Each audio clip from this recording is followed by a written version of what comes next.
Is Bidenflation finally over?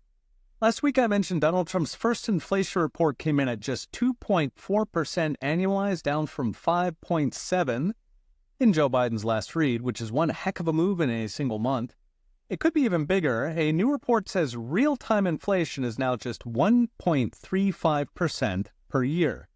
The data comes from Truflation, a real-time price aggregator that reads 30 million prices across the economy. The CPI samples just 80,000 with a long delay.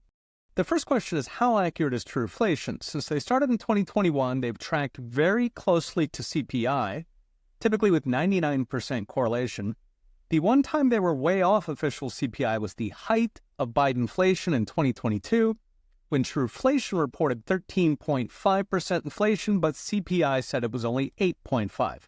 Incidentally, back then, I also ballparked CPI at about 12.5%, a lot closer to Truflation.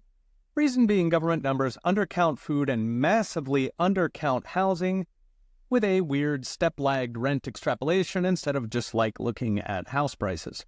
So it's driving the low inflation. Last week, I also mentioned government spending and the Fed are the 800-pound gorillas for inflation.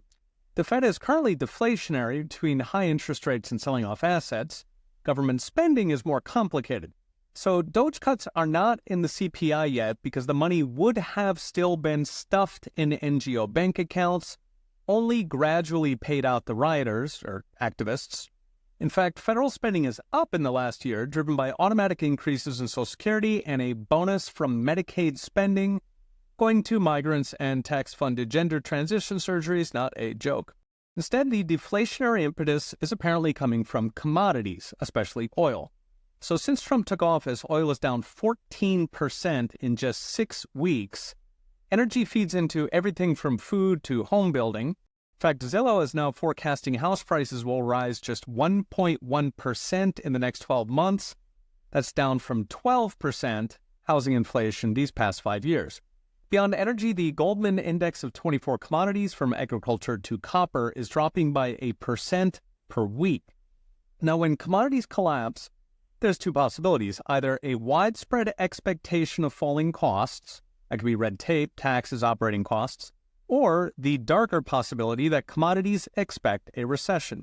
This because in recessions, demand dries up, companies dump unsold goods, and debt defaults effectively reduce the money supply. So a default is equivalent to lighting the money on fire. The money supply shrinks.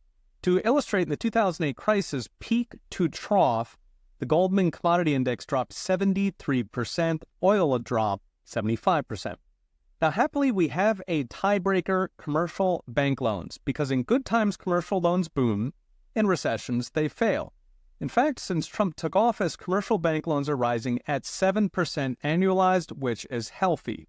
That suggests we're looking at good deflation, more goods chased by the same dollars, the kind that makes us rich as dollars stop melting like ice cream on a Delaware beach.